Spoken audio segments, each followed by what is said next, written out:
Қайырлы күн, достар. Сұңқар студенттер мен магистранттар кәсіподағының тарих факультетінде есепті сайлау кеші өткелі жатыр. Бізбен бірге болыңыздар. Армысыздар, құрметті сұңқарлықтар және тарих факультетінің студенттері.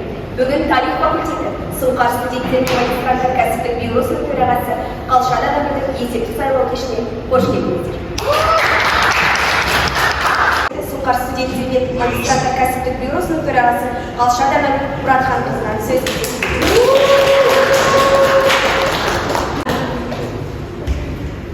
Барлықтарыңызға қайырлы күн. Барлықтарыңызды бүгінгі есептік кешінде көргеніме шын жүректен қуаныштымын. Алтын уақыттарыңызды бөліп келгендеріңізге көп рахмет. Ендеше есептік кешімді бастасам. Жалпы ең бірінші ол төрағалық жолда бастағым келіп тұр.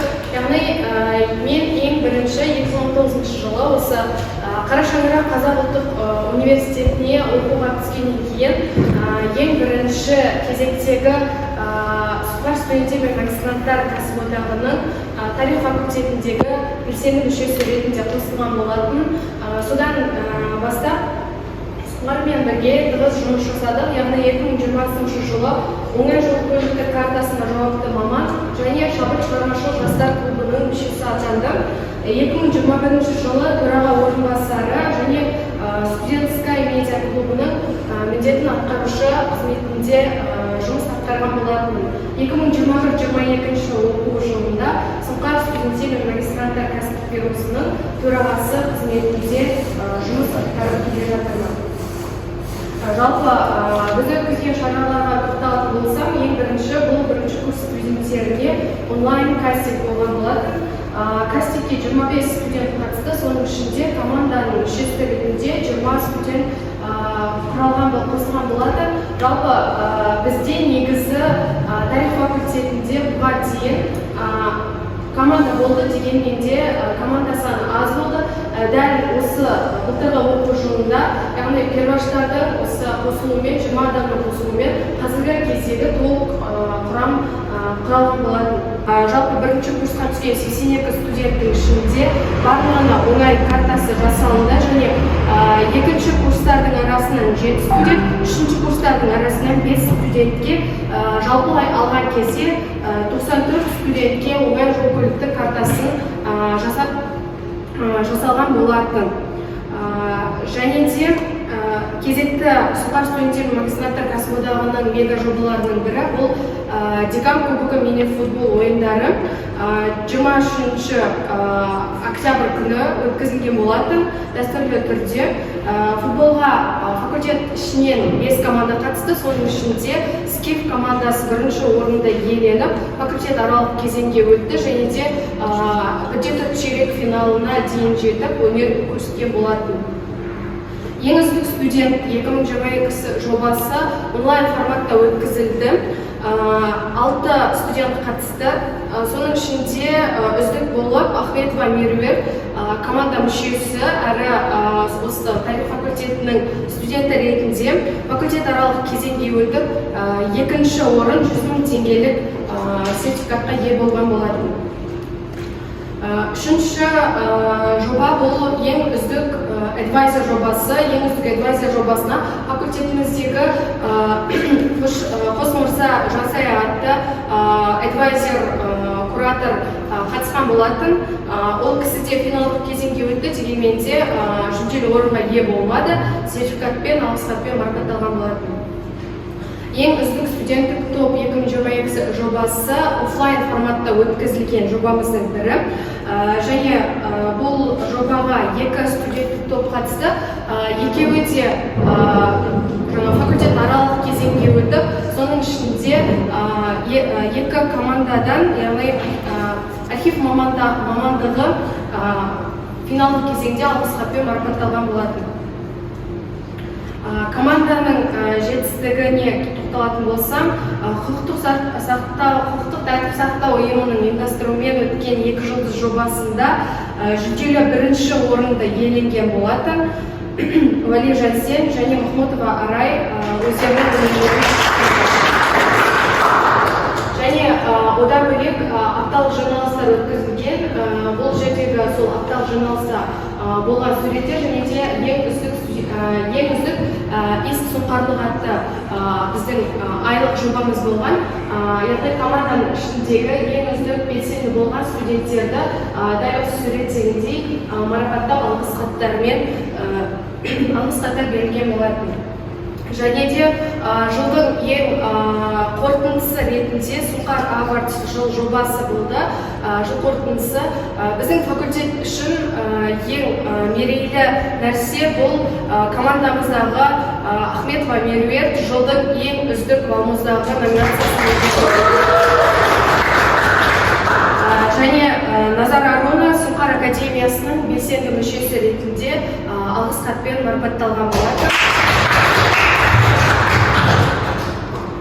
Және де бұл бейресми кездесулер, жалпы бейресми кездесулердің барлығы бізде команда аз болғанмен, дегенмен де сапаға жұмыс істейтін команда болып табылады.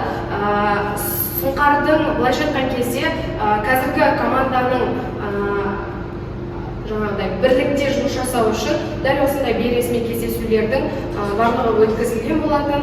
Және де алдарыңыздағы суреттерде Сұңқардың жоғарғы яғни кәсіподақтың өткізген жобаларына қатысқан кездегі жалпы суреттердің барлығы алдарыңызда.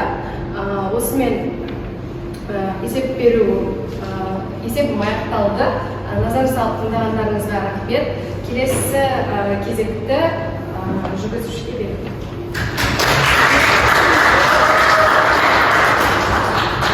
Келесі кезекте тарих факультеті Сұңқар студенттер мен магистранттар кәсіптік бюросының төраға орынбасары Назар Аруна Бақытқызын өзінің корпоративтік стратегиясымен қарсы алады. Сәлеметсіздер, қош келдіңіздер. Мен тарих факультеті Сұңқар студенттер мен магистранттар кәсіптік бюросының төрағалығына үміткер Назар Аруна Бақытқызы болған. Менің корпоративтік стратегиям.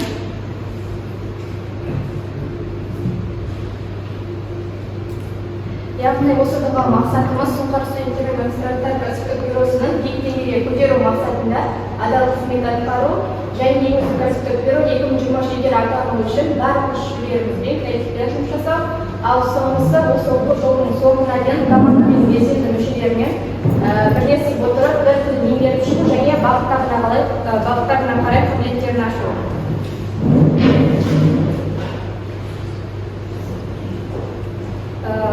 Және де жетістіктерім туралы айта кететін болсам, 2021-2022 оқу жылының бірінші жарты жылдығында оған жол картасының жауаптамаған болып жұмыс жасадым. Және 2022-2023 оқу жылының екінші жарты жылдығында тарих факультеті Сұңқар студенттер мен магистранттар кәсіптік бюросының төраға орынбасары қызметін атқардым. Ал қазір тарих факультеті Сұңқар студенттер мен магистранттар кәсіптік бюросының төрағасына үміткер болып тұрмын. Және де стратегияның құрылымы осы 2 жылдыққа бөлініп, яғни бірінші жарты жылдық және екінші жарты жылдық болды. Бірінші жарты жылдықтағы жобаларға тоқталатын болсам, ашық есік күні кастинг міндетті түрде өтеді. Бірінші қазан халықаралық қарттар күніне орай көмек қоғамдық қорымен бірлесіп қарттар үйіне барамыз бұйырса. Және де декан кубогы мини-футбол өтеді және тарих факультетінің бірінші курсы студенттерін таныстыру мақсатында мерекелік іс-шара өтетін болады. Және келесі жоба бұл тазалық сақтау, яғни қоғамды таза ұстау мақсатында жасалынатын студенттер тазалық сақтауға және де басқа да адамдарды осыған үлгілете отырып, қоғамды тазалық сақтау үшін жасалынады.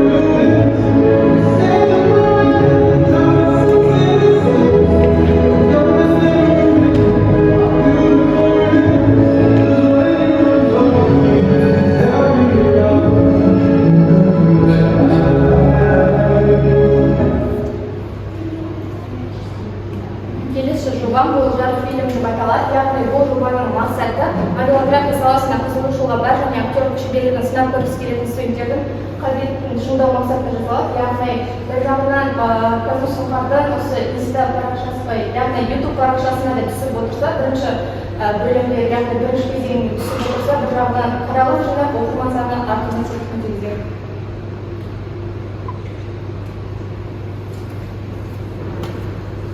Екінші бұл өзіміздің Ахмет Байтұрсыновтың 150 жылдығына орай жасалынатын ұлттың ұлы ұстазы атты жобамыз, яғни осы әдеби іс-шара арқылы студенттердің барлық ғылыми осы Байтұрсыновтың деректерін, яғни шығармалары мен ғылыми еңбектерін дәріптей отырып, студенттердің танымдық деңгейін дамыту.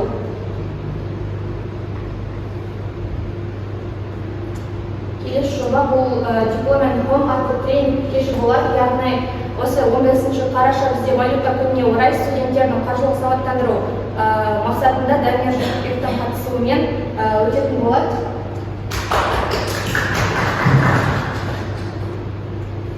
Бірінші желтоқсан тұңғыш президент күніне орай Казгу қалашығында студенттерге сұрақ-жауап айдары болады, яғни Назарбаев туралы қызықты сұрақтар және де саясатқа байланысты сұрақтар болатын болады.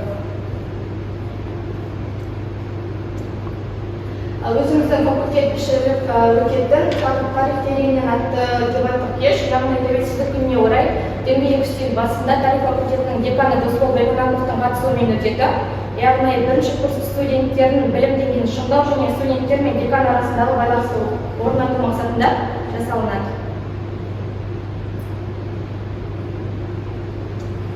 Екінші жарты жылдықта студентская медиа клубының мен бірлесіп мемлекет саласында әлеуметтік желіде сайыс ұйымдастыру. Екінші яғни тарих факультетінде өзіміздің барлық курстарға арналған жас тарихшы жобасын өткізу. Ең үздік студент, ең үздік студенттер, ең үздік эдвайзер бұлар міндетті түрде. Және келесі бізде алтын хенд атты тоқматоқ курсы, яғни тәмамсыз қыздар клубымен бірлесіп студенттер қыздарды, яғни студент қыздардың білімін кеңейту, қолөнер саласына деген қызығушылықты ояту мақсатында.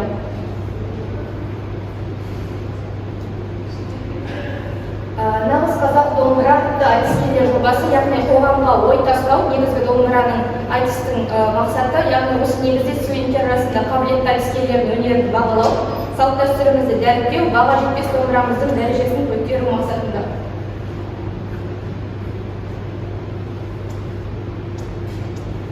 Және бізде 8 наурызға орай мұғалімдерді және ата-аналарды қуанту мақсатында осы Казгу қалашығында кішігірім эксперимент жасау және тарту фест атты спорттық жоба ұлдарға арналған және аспаптар концерт атты аспаптар сайысы. Көңіл бөліп тыңдағандарыңызға. Төрағалыққа үміткер Назар Арминаның корпоративтік стратегиясын тыңдадық. Келесі кезекте Сұңқар студенттері мен магистранттар кәсіп одағының төрағасы Нұридин Бағдәулет Баймахановна сөз берсек. Жақсы, құрметті достар, ана өзі болғанда рұқсат болса төрағасы. Сіздерде тек бір-ақ кандидат бар негізі, ал қалғандар ше. Есепті сайлау кеші болғандықтан кандидат болса ғана жасауға керек. Сайлау кеші сол үшін ұйымдастырылды. Бірінші ескерту сіздерге келесі. Одан кейін сайлауға түсіп жатқан Назар Аруна сізді сота келсеңіз. Корпоративтік стратегияңыз қарап шықты негізі. Алдағы уақытта негізі ашық Сұңқар СМКБ деген керек емес. Халық түсінбейді ғой. Сұңқар кәсіп одағы. Студенттер мен магистранттық екенін бәрі біледі. Сұңқар кәсіп одағы пайдаланамыз. Балалар үйі қайырымдылық. Екі геройда ше тазалық марафон дейміз ғой. Мысалы Казгуда қай форматта қолданамыз оны? Тек Казгу қалашығында емес, вообще студенттердің арасында сайыс ретінде жүрсе деп еді. Мысалы тек Казгу қалашығын тазалай, басқа аймақтарда мысалы қай жер? Мысалы бір таулы аймақтарда бір жағынан өздеріне бір жағынан табиғатқа шығып, бір жағынан тазалық сақтап келеді. Семестріне неше рет жасаймыз оны, мысалы тазалық марафон? Жоқ, бір 3 күн жасасақ бір марафонды болады. Бір рет марафон. адамдарға ой салу мақсатында бір жағын табиғат өйткені әрдайым жасай аламыз. мысалы бізде алматының қай жерлері ластик мысалы Мысалға жақында біз Алма-Арасанға барып қайттық, сол жақтарда мусордар шашылып кеткен, яғни адамдар тына жинамай кеткен. Сол сияқты жақтарда және тағы басқа көшенің немесе базарлықтарда деген сияқты. тағы да не болсын ол адам үшін төгілу үшін мысалы бір акиматтармен біз сөйлесіп аламыз ғой, ол жағын қарастырып көрдік. олардың актуалдық жаңағыдай тазалық акциялар бар ғой мысалы.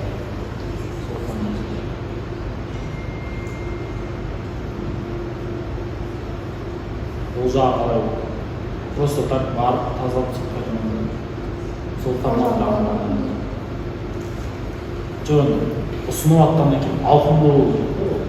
Факультет аралық болған негізде әрбір факультеттен қанша студент шығып, солай факультет аралығындағы сайыс ретінде. Сайыс.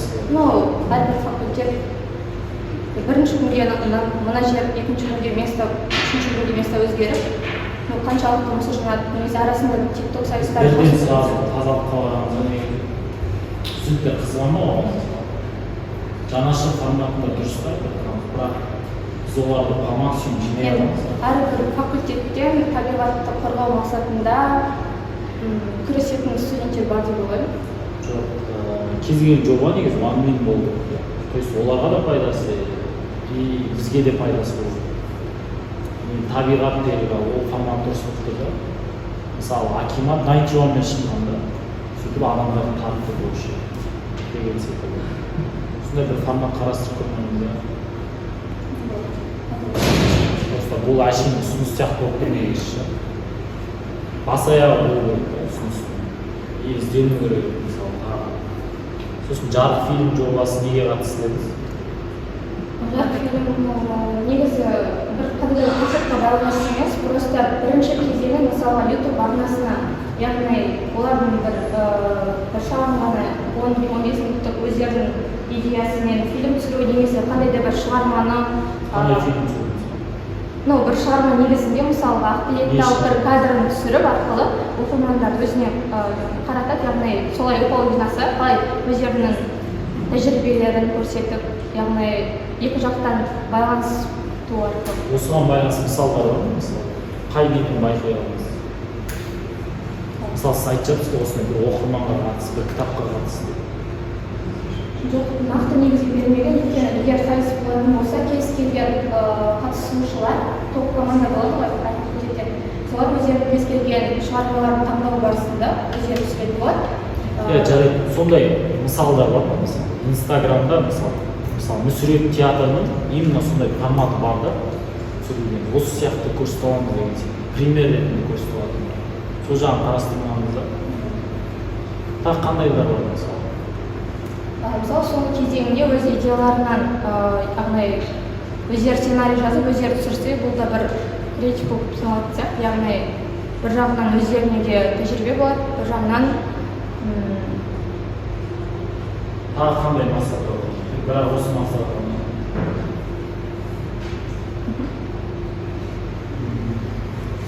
Екіншісі қаржылай сауаттылық, диплом. Бұл жерде қаржылай сауаттылыққа байланысты. Тарих тереңінен деген жерде деканмен кездесу. Иә, деканмен бірінші курс студенттер аралығында. Қашан жолығасыздар? Қашан жолығасыздар? Бұйырса, қазан, қараша айлары. Қандай форматта өтеді? Дөңгелек үстел үстінде дебаттық кеш ретінде өтеді.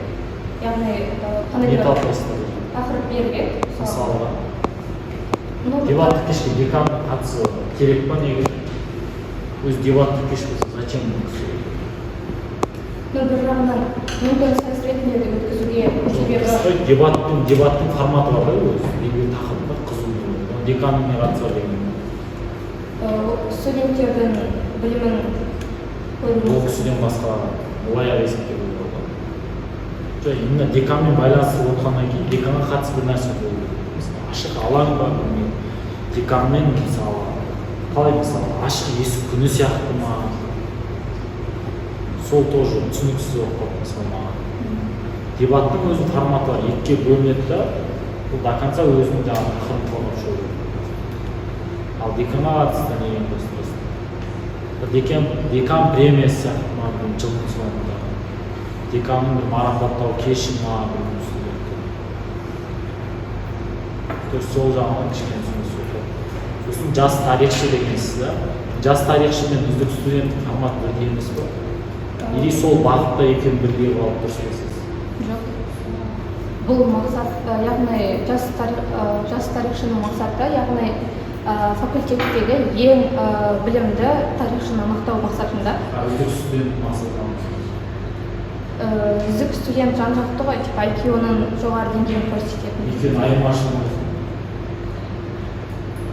Екеуінің мақсаты бір жоқ. Білім саласында болғаннан кейін. Үздік студенттің мақсатын қайталап тұрған осы ба? Жоқ, үздік студентте логикалық тапсырмалар бар ғой, бұл жерде тек білімнен сыналады. Иә, екеуі ұқсас болуы мүмкін, бірақ мұнда тек білім.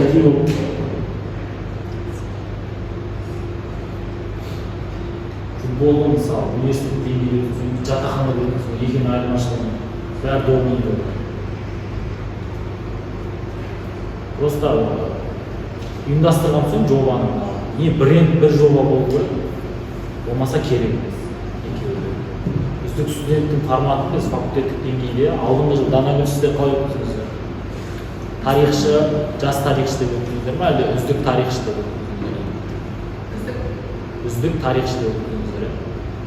Вот сол форматта өткен. Бізде факультетте ал? Біз физик деп өткіздік. Мысалы, үздік физик, үздік математик деп басқа факультетте өткізді да, одан кейін үздік студентке жолдамалық деп өткізді. Ол жерде тоже барлық қарастырды. ЖП-есі болсын, оқу болсын, тоже солай факультеттік енді әркімнің өз қойғанына байланысты. То есть айырмашылық болды. Ал Тартл фесттің жалпы несі жақсы болғанымыз. Білмеймін, қазір енді Нұрлан Қоянбаев президент аппаратының астында сол жобаны алып, жалпы республикалық дәрежеде жасады. Тоже ол да үлкен нәрсе. Ал жалпы корпоративтік стратегия тоқталатын болсақ, өте ізденімсіз негізі. Мен просто сынап неғылғанына еңсеміз түспесін. Бірақ жалпы түрде жақсы идеяларымыз бар. Бірақ бұнымен қоса, бірақ факультеттегі мысалы мәселелер қарастырылмақшы. Мысалы, ИСФАКта қандай проблема бар сіздерде?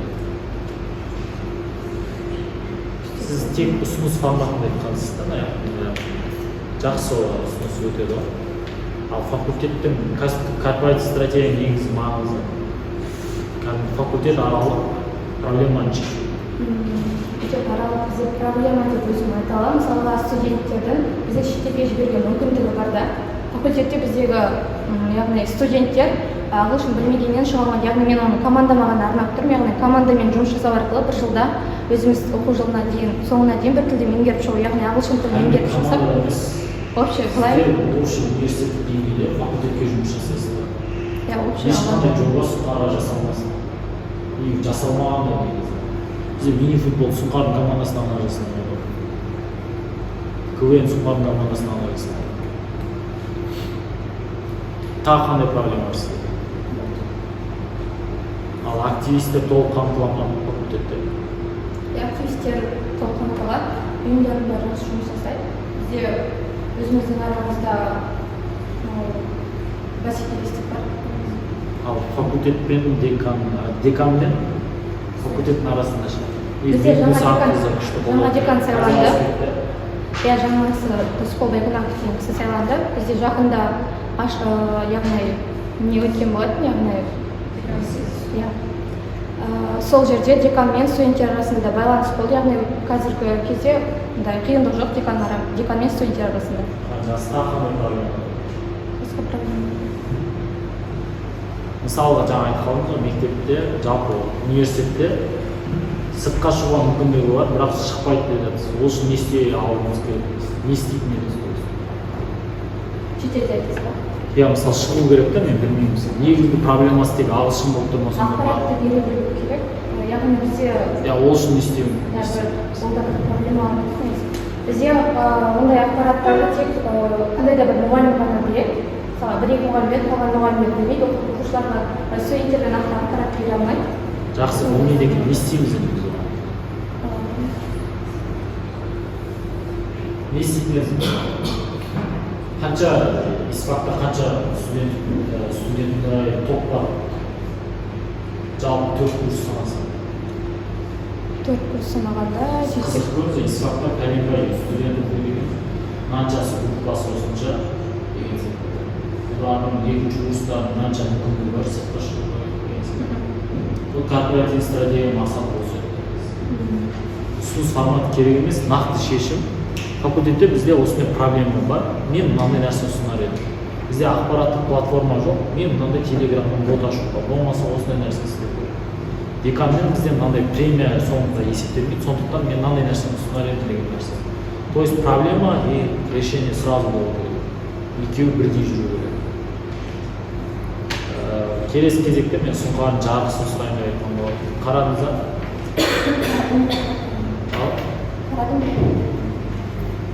Қарадым, бірақ не десесің? Дайындалғаныңыз ба?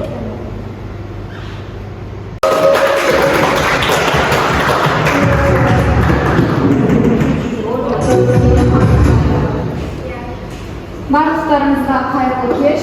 Бүгінгі тарих факультетінің Сұңқар кәсіподағының есептік сайлау кешіне барлықтарыңызға қош келдіңіздер деп келеді. Бүгінгі жалпы болып жатқан іс-шара барлығы өте жақсы деңгейде болып жатыр. Данагүл 1-ші курсқа келген кезден бастап қазіргі кезге дейін осы ең алдымен осы ұйымға қызығып, осы кәсіподаққа қызығып кірген болатын. Қазір 4-ші курс міне өз ісін өте жақсы, белсенді атқарып деген ойдамын. Абыроймен тапсырып жатыр деген ойдамын ең бастысы. Келесі Аруна, сенің алдағы жұмысыңа тек қана сәттілік тілеймін. Жобаңды қарадық, өте идеяң бар, негізі өте жақсы. Бірақ жаңа өзің төрағаң айтпақшы сияқты шикіліктер бар. Оны жөндейміз, жөндеуге көмектесеміз, өзіміз атсалысып барлығымыз бірге. Мен осыған дейін Сұңқардың есептік сайлау кешінде мүлдем болмағанмын, қандай форматта болатынын білмеймін. Бірақ енді бұл жерде Сұңқар кәсіподағынан басқа факультеттің де адамдары келіп отыр. Сондықтан мен ойлаймын, бұл жерде жаңағы Арунаға сұрақтар қойып жатырсыз ғой сіз. Ол басқа жерде қойылу керек деген сияқты мен де ойдамын. Себебі бұл жерде басым назар ұйымға аударылып кеткен сияқты осы жерде. Себебі факультеттің де бізде ұйым басшылары, белсенділері келіп отыр. Олардың да өздерінің ойлары бар деген сияқты. Сондықтан да бұл кештің негізгі мақсаты есептік сайлау кеші. Яғни Данагүл өзінің есебін өткізді, Арунаға өзінің тосын тапсырды, Аруна таныстырды. Енді ары қарай жұмыстар басқа жерде өткізілу керек деген өзім ойдамын.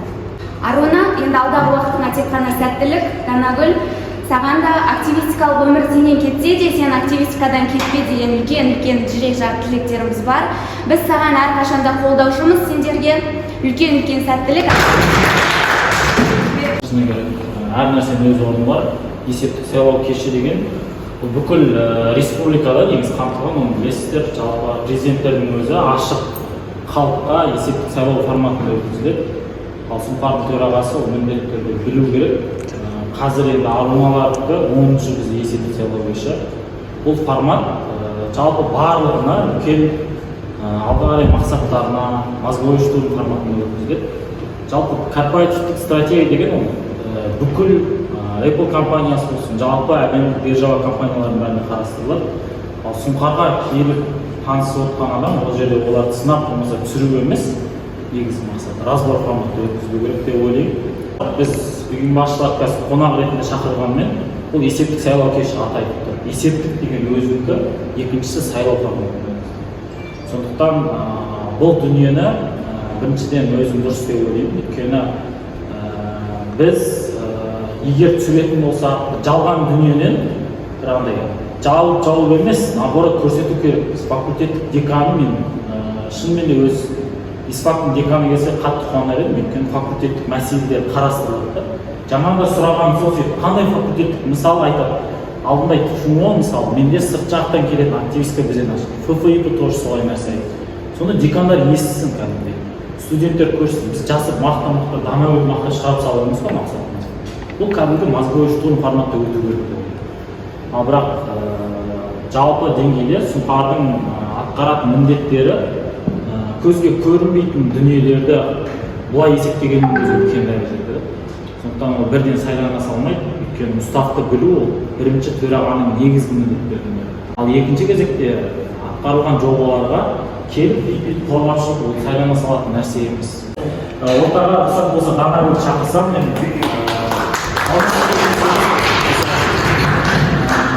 мен жалпы ИСФАК факультетін жақсы көремін, өйткені маған ИСФАК десе шынымен Меңдіұлы Сағат қызы есіме түседі. Ол кісі бізді всегда қолдайды. Кезінде қазіргі жастармен жұмыс жөніндегі департамент директоры болған кезінде Качевзапен қызына ол кісі өте активный, бізде ең үздік студенттік топ жобаларында қатты поддержка береді бізге. Қай жағына алып қарасақ та Меңдіұлы Сағат қызы қазірдің өзіне барып, бізде осындай нәрсе керек болып жатыр десең, ол кісі қаржылай болсын, қолдау болсын, моральдық тұрғыдан болсын, өте үлкен дәрежеде қолдау көрсетеді. Сондықтан ең бірінші қазіргі жаңа декандарымызбен де сондай тығыз қарым-қатынаста жұмыс жасайды деген ойламын. Ал жаңағы айтылған дүниелердің ішінде ревизиялық комиссиялардың ішінде қатты мән берсеңіздер, өйткені бізде қазір қазу бойынша алдында өткізсек, бір әшейін 0,5-дің өзі 300 теңгеден жоғары екен мысалы. Біз реально сондай ұсыныстар өткіземіз. Қарап отырсақ, әр асханаға барған сайын кемі 1,5 теңге кетіп қалады әшейін. Бір жаңа соқтың өзі 300 теңге, біреуі 600 теңге деген сияқты өте ыңғайсыз да. Сондықтан төрағалар осының барлығын қамтамасыз ету керек болды. Ал Данагүлге келетін болсақ, Данагүл өте қажымас қайратпен, үлкен сұңқарға, өзінің еңбегімен қайда жүрсе де сұңқарлық емес қазулықпын деп всегда қай жақта болсын өзінің атмосферасын ұсынатын. Шыны керек, мен үшін ең ерекше жандардың бірі. Өйткені қаншама бұл кісіде мен шыны керек, мен өзім де ойлаймын да, мысалы, сен әкім болып, сен қоғам талап етпесе, зачем әкім болып? Мысалы қарасаң. Сондықтан өзім көп армандаймын. Шыны керек, менің арманым деп ойлаймын. Қоғамға қажетті адам болсам екен. Шынымен де Данагүл сондай бір жандардың бірі болды. Бірінші курсында да еңбектеніп келіп, екінші курсында шабытпен жүрді, үшінші курсында оңай келіп, сөйтіп төраға орынбасар болып, 90-ның жасы болса да, ол орынбасар болып бірге жұмыс жасады. Бұның барлығы сұңқардан білу, қазуға деген үлкен махаббат деп білемін. Сізге шын жүректен осы тарапта үлкен алғыс айтамын. Сондықтан арнайы бізден кәсіподақ тарапынан алғыс хатымыз бар. Рұқсат болса марапаттасам. Құрметті Қалша Данагүл Мұратханқызы, Әл-Фараби атындағы Қазақ ұлттық университеті сұңқар студенттер мен магистранттар кәсіподағының әлеуметтік даму жолында белсенділік көрсетіп, көшбасшылық қабілетіңізді көрсете білгені үшін шын жүректен алғыс білдіремін. Сыйлық, оның ішінде білесің, не бар, Әл-Фарабидің 7 томдық кітабы. Және де жаңадан сайланып отырған Аруна келіңіз, сәт болса. Өте жауапкершілікті іс, Сұңқардың төрағасы. Негізі Наполеон Хиллдің бір кітабында айтқан, руководитель деңгейі ол команданың деңгейі деп. Сіз қаншалықты өзіңізді төмен түсіріп, қаншалықты ізденбеген сайын, сіз командаға наоборот кері әсеріңіз тигізесіз. Сондықтан всегда ізденіс, даму, креатив идея, ұсыныс деген барлығы сіздің бойыңыздан көрсем деген үлкен деңгейде. Мысалы, мықтылардың ортасы мықты болу, ол кім көрінген қолынан келе бермейтін нәрсе. Сондықтан сізге тек сәттілік тілеймін, алдағы бастамаларыңызға үлкен жауапкершілік. Жаңада бізде 95 ба, бізде ИСФАКқа түскен. 80 студент болса да, яғни сол форматта күшті жұмыс жасасақ, тек қана сізге сәттілік тілеймін. Енді бізде арнайы видеомен айтайын. Әл-Фараби атындағы Қазақ ұлттық университеті сұңқар студенттер мен магистранттар кәсіподағының тарих және археология факультетінің тарих факультетінің су жаңа төрағасы Азар Аруна. Сіздерді көргенмен шын жүректен қуаныштымын. Шыны керек, осыдан дәл 1 жыл бұрын осы жерде республикамыздан мен пост қабылдап алған едім. Яғни енді сол үшін дәл осы кезеңіне 1 жылдан кейін қайталанып отыр. Аруна, жаным саған сәттілік деймін, саған сенемін, сенің жаңағы мақсаттарыңа, сенің армандарыңа, сенің өзіңе сенемін. Алла қаласа осы бір тарихты көтеретін негізгі бір төрағалардың бірі болып, ізгілердің жолын жалғастырып. Ал барлықтарыңызға қайырлы кеш. Дана осы уақытқа дейін тарих факультеті үшін атқарған еңбегің үшін саған біздің факультет атынан шын жүректен алғыс білдіреміз. Білеміз, Сұңқар сен үшін қандай қымбат екенін бәріміз білеміз. Сондықтан активисткадан кетсең де, активистка сенен кетпейді. Сондықтан әрқашанда қолдауға, жанынан табуға біз дайынбыз.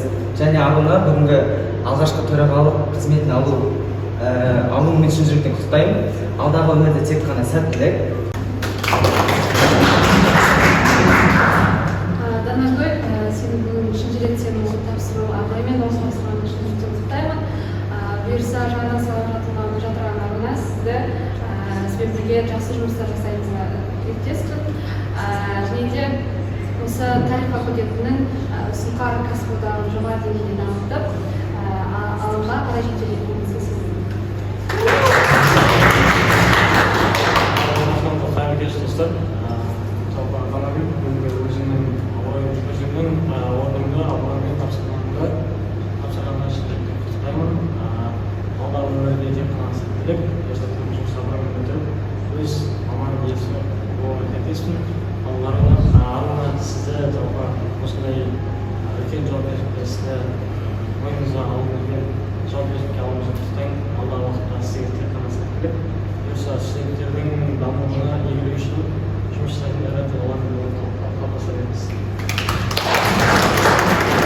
Төрағасынан бастап Көшбасшылар академиясының кез келген мүшелерінің барлығына және осы жерде бірінші осы ұйымға қабылдануға, бізге Сұңқарға мүшелікке өздерінің ықыластарын білдірген бірінші курс студенттер де келіп отыр.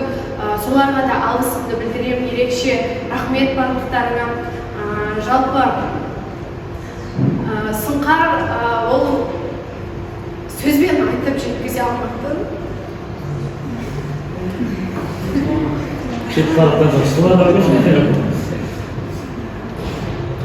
Ең ыстық орта.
Осылайша есептік сайлау кеші өз мәресіне жетті. Жаңа төрағаға ағымдық жұмыстарға сәттілік тілейміз.